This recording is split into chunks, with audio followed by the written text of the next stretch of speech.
So, what is an aspect? In the Dresden Files RPG, during character creation, you're going to have a block on your character sheet for you to fill in your aspects. The first aspect is called your high concept.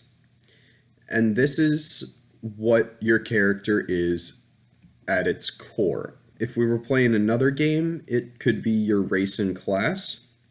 Most often, with high concepts across my table, it seems to be occupation and something supernatural. For instance, if we're using the character Harry Dresden as an example, his high concept might be Wizard Private Eye. The high concept is, like I said, what your character is at its core. The next aspect you have to worry about is your trouble. And your trouble is just what it sounds like. Your trouble is an aspect that the GM should use against you to make things more difficult for you. Your trouble might be bargain with the Fae. Your trouble might be paralyzed from the waist down, or it could be severely less dramatic. Your trouble could be I walk with a limp, but that would be kind of not great. Basically, a good trouble is one that you can use to your advantage, but that the GM should have an opportunity to throw curveballs your way with it. Now, that's not to say you should make your trouble the most punishing thing you can think of, because that's not fun either. But it's also not very fun, we have found when playing this game, if your trouble is something that can be resolved really, really easily. After that, you have space for a few more aspects, 3 to 5, and these are just other important parts of your character. They can be a catchphrase, they can be a special item that you have, they can be a relationship, they can be just some other important part of your character. And one of the ways it suggests you come up with this is to tie it into your previous adventures with other player characters. Remember, I talked previously about how you're supposed to establish how your characters know each other at the start.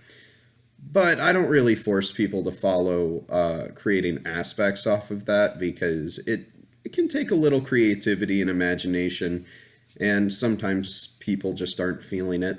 What are some examples of an aspect? The examples I could give you are limitless, legitimately limitless. It's confined only by the imaginations of everyone who has ever played a Fate game. So if you have a devout Catholic as your character, you might have some holy paraphernalia as your aspect, like my grandfather's trusty Bible.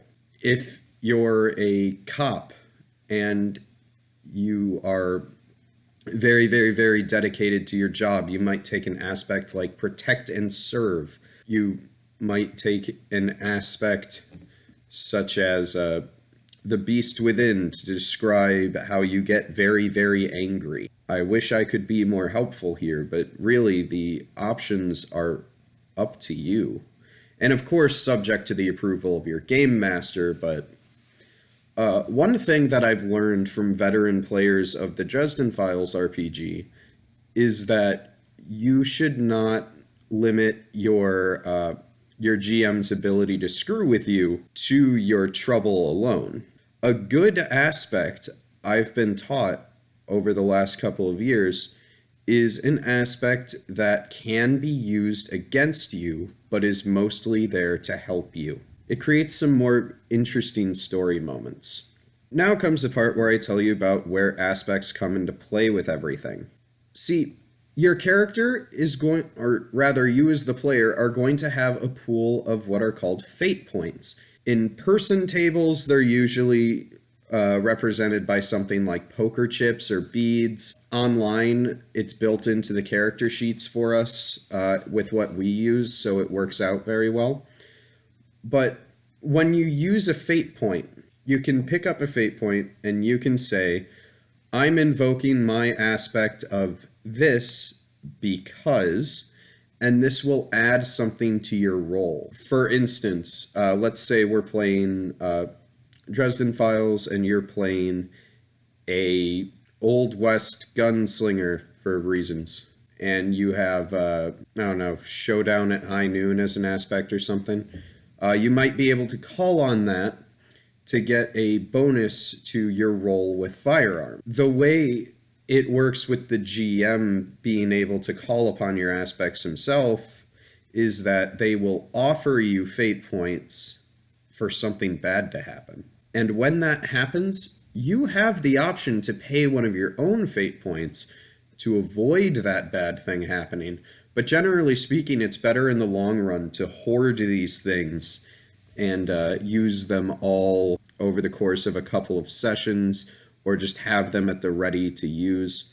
Now, what else is really interesting, though, is that you can call upon the aspects of other players at the table if you've discerned what their aspects are. I don't care if players know what each other's aspects are.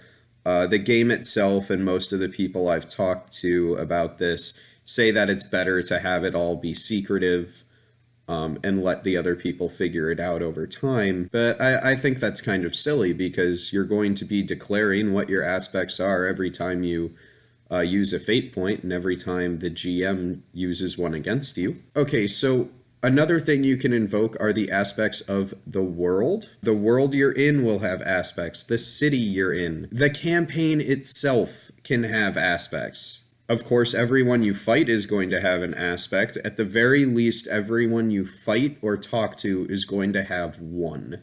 At the very least. Usually, villains will have more, because in the Dresden Files, they're supposed to be much more fleshed out and recurring. It's not necessarily a constant mook of the day game. And I think that about covers it. So have a great evening.